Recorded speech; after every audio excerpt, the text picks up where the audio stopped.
Audiobook ordenado por Cristiane Batista, obrigada. Família e campo social. Deleuze e Guattari. A respeito da concepção geral das relações microcosmo-macrocosmo, Bergson introduziu uma revolução discreta à qual é preciso retornar. A assimilação do vivente a um microcosmo é lugar comum antigo. Mas se o vivente era semelhante ao mundo, isto ocorria, dizia-se, porque ele era ou tendia a ser um sistema isolado, naturalmente fechado. A comparação do microcosmo com o macrocosmo era, pois, a comparação de duas figuras fechadas, uma da quais exprimia a outra e nela se inscrevia. No início de A Evolução Criadora, Bergson muda inteiramente o alcance da comparação, abrindo os dois todos. Se o vivente é semelhante ao mundo, isto ocorre, ao contrário do que se pensava, porque ele se abre à abertura do mundo. Se ele é um todo, é na medida em que o todo, o do mundo como o do vivente, está sempre em vias de se fazer, de se produzir ou de progredir, está em vias de se inscrever numa dimensão temporal irredutível e não fechada. Acreditamos que o mesmo se passa na relação família-sociedade. Não existe triângulo edipiano, Édipo está sempre aberto num campo social aberto.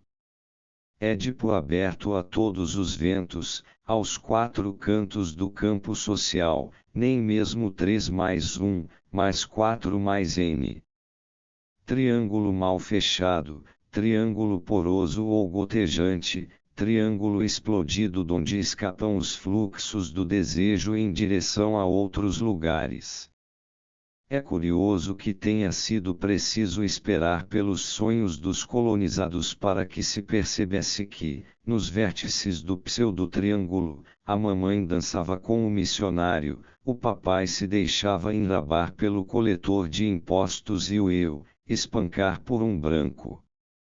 É precisamente esse acasalamento das figuras parentais com agentes de uma outra natureza, seu abraço como lutadores, que impede o triângulo de se fechar, de valer por si mesmo e pretender exprimir ou representar essa outra natureza dos agentes que o próprio inconsciente põe em questão. Quando Fanon encontra um caso de psicose de perseguição ligado à morte da mãe, ele começa perguntando se está em presença de um complexo de culpabilidade inconsciente como o que é descrito por Freud em Luto e Melancolia, mas logo descobre que a mãe foi morta por um soldado francês, e que o mesmo sujeito assassinou a mulher de um colono, cujo fantasma estripado não para de trazer consigo e de retalhar a lembrança da mãe. Pode-se sempre dizer que tais situações extremas de traumatismo de guerra, de estado de colonização, de extrema miséria social etc., pouco propiciam a construção de Édipo e que é precisamente por isso que favorecem um desenvolvimento ou uma explosão psicóticos, mas sentimos muito bem que o problema não é este. Com efeito, além de confessarem que é preciso um certo conforto da família burguesa para fornecer sujeitos edipianizados, adiam sempre a questão de saber o que é realmente investido nas confortáveis condições de um Édipo supostamente normal ou normativo. De direito, o revolucionário é o primeiro a poder dizer: não conheço Édipo porque os seus pedaços disjuntos permanecem colados a todos os cantos do campo social histórico, como campo de batalha e não como cena de teatro burguês. E tanto pior se os psicanalistas berrarem. Mas Fanon observa que os períodos conturbados têm efeitos inconscientes não apenas nos militantes ativos, como também nos neutros e naqueles que pretendiam ficar de fora do caso, que não querem meter-se em política. O mesmo pode ser dito dos períodos aparentemente incólumes. É um erro grotesco acreditar que o inconsciente criança só conhece papai e mamãe e que não sabe, à sua maneira, que o pai tem um patrão que não é o pai do pai, ou ainda que ele próprio é um patrão que não é pai. De modo que é para todos os casos que estabelecemos a seguinte regra: o pai e a mãe só existem aos pedaços, e nunca se organizam numa figura ou numa estrutura ao mesmo tempo capazes de representar o inconsciente e de representar nele os diversos agentes da coletividade, mas explodem sempre em fragmentos que ladeiam esses agentes, confrontam-se, opõem-se ou se conciliam com eles como num corpo a corpo.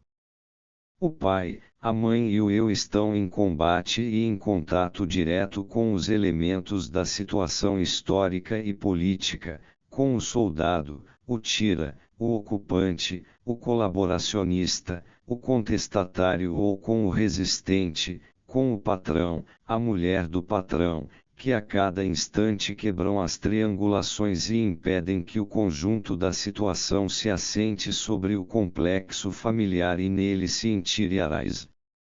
Em suma, a família nunca é um microcosmo no sentido de uma figura autônoma, ainda que inscrita num círculo maior que ela mediatizaria e exprimiria. Por natureza, a família é excentrada, descentrada. Falam-nos de família fusional, cisional, tubular, forcluinte. Mas de onde vêm os cortes e sua distribuição, que precisamente impedem a família de ser um interior? Há sempre um tio da América, um irmão que se deu mal, uma tia que fugiu com um militar, um primo desempregado, falido ou arruinado, um avô anarquista, uma avó louca ou extremamente alquebrada, internada num hospital. A família não engendra seus próprios cortes, as famílias são cortadas por cortes que não são familiares: a comuna, o caso Dreyfus, a religião e o ateísmo, a guerra da Espanha, a escalada do fascismo, o stalinismo, a guerra do Vietnã, maio de 68. Tudo isso forma os complexos do inconsciente, muito mais eficazes do que o eterno Édipo. E é mesmo do inconsciente que se trata. Se há estruturas, elas não existem no espírito à sombra de um falo fantástico que distribuiria as suas lacunas, passagens e articulações. Elas existem no real imediato impossível. Como diz Gombrowicz, os estruturalistas buscam suas estruturas na cultura, eu as busco na realidade imediata.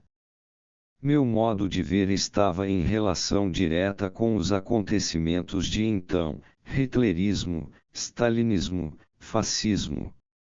Estava fascinado pelas formas grotescas e terrificantes que surgiam na esfera do interhumano e destruíam tudo o que até então era venerável.